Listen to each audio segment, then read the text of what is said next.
I want you guys to wave at a very special guest that we have here. Everyone welcome James McAvoy.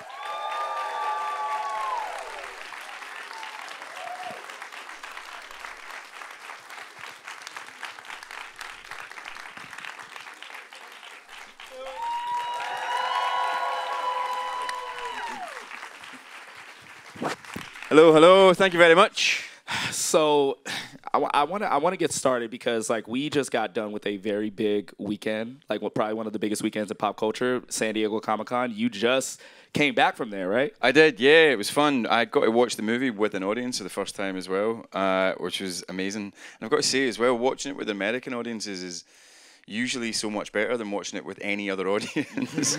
Because like you guys shout at the screen and all that. I don't know if you guys are doing that today, but like in a fan screening, they were like, "No, yes!"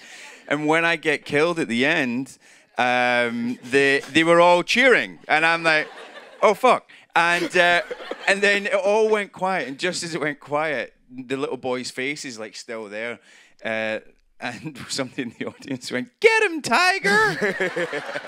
And then so the final moment of this screening was just the entire audience like laughing and applauding the person that said that. Just don't get that in the UK. I'm telling you, man. It's great to see you here because you've been all over. You told me you came from London, San Diego Comic-Con, and now you're here to talk about this with me. So I appreciate you coming out. No, for you're that. kidding. It's a pleasure, man. Thanks for having me. Thank you so much. Now let's just get into the meat and potatoes of this thing. Like you are very well known for being a very nice guy, a wonderful guy. I got to experience that firsthand. You get a little shrug. But I did get to experience firsthand, and I said, "Oh my God, it's just like the stories." But the legends is true. But you're really good at playing unhinged, right?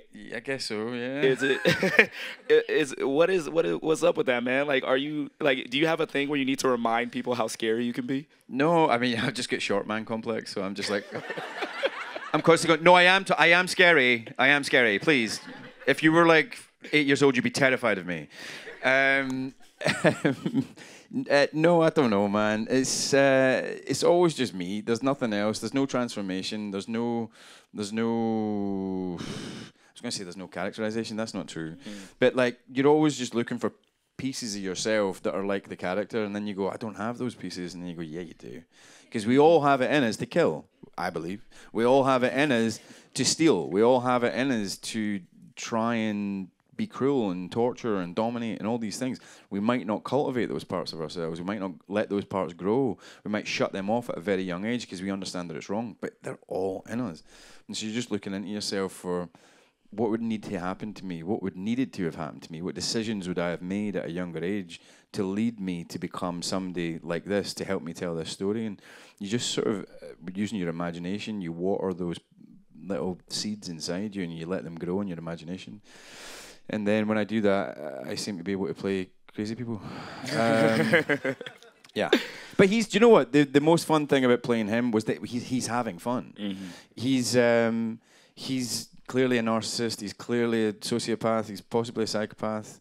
But if they're his food, then he really enjoys playing with his food. And that's something that's enjoyable to play. Playing somebody who's enjoying their day and it's probably why he's attractive to Ben as well. Because as much as he's clearly some sort of totem of toxic masculinity, he's clearly figured out some secret to life, which is how to be happy, because he does genuinely seem pretty happy with a lot of stuff in his life. Yes, he's got rage issues. Yes, he's got anger issues, definitely. But he, like 90% of the time, seems to really enjoy his day, and that's pretty rare. So She'll be a little more like Paddy. just cuts off a child's tongue and say, "La-di-da, time to go to the pool." Yeah, no. Well, I know you just mentioned kind of like, we have kind of like that inner like killer in us, that inner kind of like scary person in us. Do you find it almost terrifying when you do research for the role and kind of like prepping for it and taking yourself to those places? Do you like surprise yourself with like how far you can go and go, oh, I hope I don't tap into that in real life? No, no, not really. There's been very few roles that I think I've taken home with me and that have really messed me up. I think that I think of my job very much through story. So I look at the story and I go, this is the story. What do I need to do to tell the story? What kind of character, what kind of role do I play? What moves do I make to help tell this story? So I kind of work back from story and then retrofit the character to fit the story. So really, even if I'm really in it and I'm really feeling it, it's like the story's happening to me, and I get a real sense of, did I tell the story well on that take or not? And so I kind of have an outside eye on what I'm doing. I never really think I lose myself in what I'm doing, because I can't lose myself, because all I have is myself. I don't know if that makes any sense. But I am, usually when they say cut, I'm like, cool. And then when we go home, I'm like, cool. I don't really think I take my work home with me, do I? No, I don't. I just needed some confirmation there. I don't think I take my work home. Well, Eminem would be very upset with you that you're not losing yourself, because he told us to lose ourselves many, many years ago. Well, What happens if you find yourself? Ooh. Ooh. James McAvoy dropping bars. That's got to be the follow-up to that song. Yeah, I love that. Okay, Eminem, if you're watching, find yourself. 2026. So I want to talk about like some of these comparisons, because you're a phenomenal actor. I've been watching you since the Wanted days, and like, you know, seeing you kind of smack Chris Pratt across the face with a keyboard. Oh, right. I think about that all the time. I think about it all the time when I'm naked. No. So, but I want to like make some comparisons to like some films you've done with Universal and Blumhouse, Split and Glass, and both of these movies involve you kind of like in a way playing a role, or like at least switching your personality to like suit the situation that you're in. What is the fun of doing roles like this as an actor? What is the fun? Sorry, what is the fun? What is the fun? He got really deep in thought. We forgot you were guys there. I just wanted to project. Just for a moment. What is the fun of playing a character like this? Well, yeah, I guess there's a similarity with Split. There's a few other roles that I've played actually before now as well, even as far back as Last King of Scotland, where you're playing someone who is toying with not just the other people in the show or in the film, you're toying with the audience a little bit, because you're toying with your moral compass and your moral center a little bit. In that, yep, okay, you might be an objectionable person with objectionable views, but I'm also hopefully going to get some laughs out of you, and you're going to hopefully enjoy spending time with this person on screen sometimes, and forget that he's objectionable at times. Not all of you will, but some of you will. And for the people that I do get, or the people that we do get to kind of enjoy his presence on screen and laugh with him, not just at him sometimes, you then get to sucker punch them by doing something so unspeakably horrible, or saying something that is so misogynistic or chauvinistic that it makes you kind of go like, fuck, I was just laughing with that guy, you know? And getting to do that with a character is a lot of fun. Getting to manipulate an audience and sort of throw them around like that morally is always fun to do. Yeah, the way you pull not just the characters in the movie, but the audience in to kind of, this guy seems like a cool guy. You know, I could go to a pool with this guy, go to his house, and then next you know, you're feeding chicken to a vegan. You know, I was like, how did you even pull that off? You know, most vegans say no. But I really love what you did with this character. But in terms of like comparisons, obviously we know that this film is a remake of the Danish film that came out 2 years ago, renowned for its dark ending and things of that sort. We were talking and you said that you did watch the film. What was your experience like watching that film? Was it in preparation? Were you kind of looking at things to avoid? Like, what was your relationship with that? Not going to do that. Not going to do that kind of acting. No, they were great in that film. I did not watch the film until after I finished our film. I think I'd seen the trailer before I started making our film, but I just wanted to be able to have my own response and not be comparing choices I was making to choices that someone else made.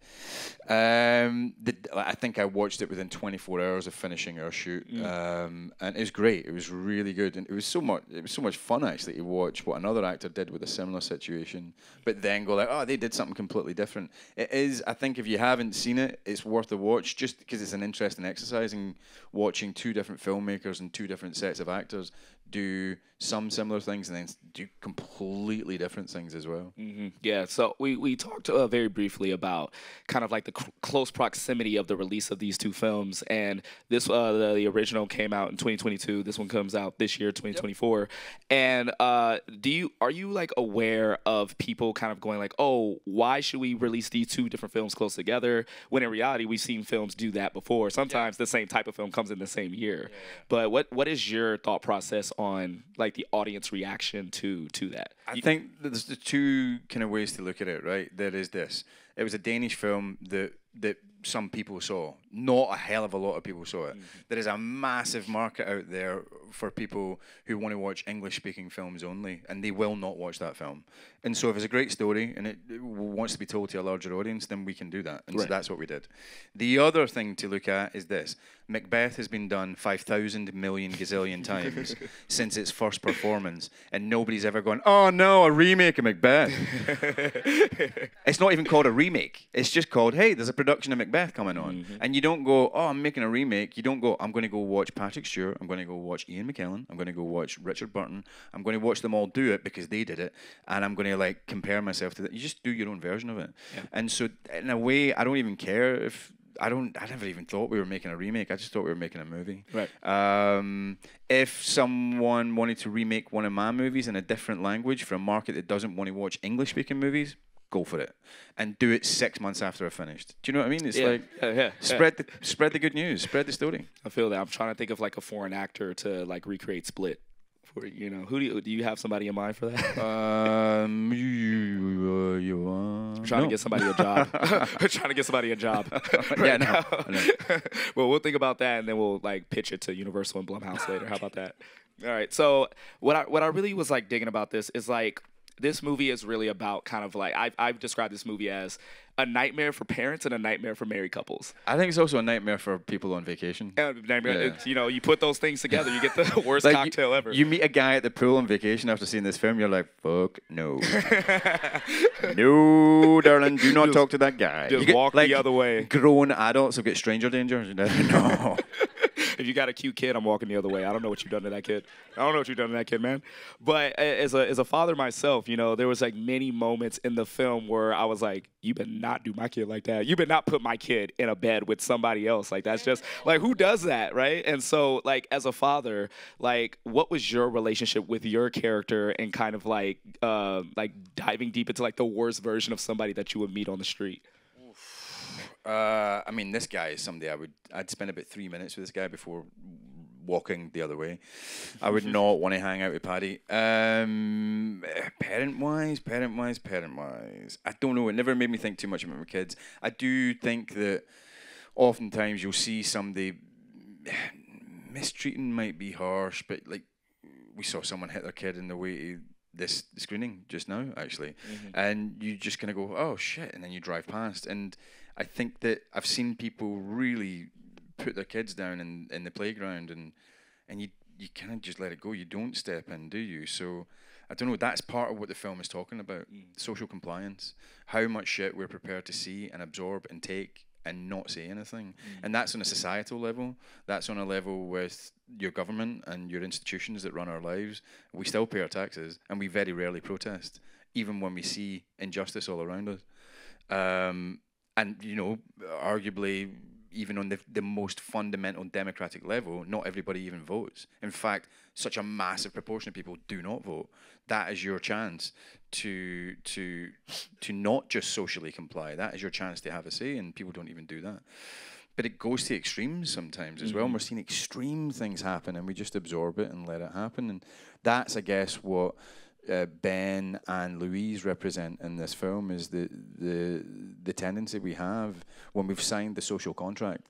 The social contract being that we suppress the animal, we suppress the killer instinct in order to live in polite, safe society, so that we get to walk down the street and look around us, and all you people, we've got a social contract, all of us together, that we won't kill each other, that you won't steal my food, you won't take my home. That's our social contract. But you get people like Paddy and Kira who've ripped that contract up, pissed on it, and then thrown it in the fire, because they are these. It's almost attractive. These people who don't compromise, these people who make no concession to the social contract. what am I saying? I'm just going off on one. But the way you leaned forward, it was like, I'm about to tell y'all something. Like, I felt like you were revealing how the world Get ready works. for this sentence that's going nowhere. Just the crowd's reaction to it, like, oh my God, he's about to just reveal the whole curtain. But no, you said a lot, and I really am terrified of like just like strangers. And now like we have a social contract, and I'm like, what is that? I promise not to hurt you. I promise not to kill you. Okay. I don't know if I can. If you were 8 years old, maybe. Okay. I hope there's no 8-year-olds in the crowd like, oh, get me out of here. So speaking, because I know we started this from a question of like kids and relationships and things like that, but you work with two wonderful child actors in this movie, and they're just phenomenal. Like I love the way they go about their craft. Being a child actor in the horror space is a long storied thing. And one would think that it would be traumatic to like kind of go through the things that you go through in a movie. But how do you deal with balancing being caring co-star, kind of like, you know, as a veteran, kind of like shepherding them while also scaring the crap out of them? I don't think I ever managed to scare the crap out of either of them, if I'm being honest. I've done this so many times in movies where we're working with kids, and I'm like, all right, they need to be all shaken up, whatever, right now, and I'll give them a jump scare. And invariably, I swear to God, not a single time has it worked. They've just stood there and been like, why'd you do that? Child actors are different, man. Listen, different. you'd need to ask them in 15 years' time whether this movie fucked them up or not. But they say, yeah, you do, you know what I mean? Like, because you do your best. You do all your due diligence and your duty of care, as do the producers and the director and the first AD. And you're constantly checking in with the children. You're constantly checking in with their parents or their chaperone. Is everything okay? Do we need to take a break?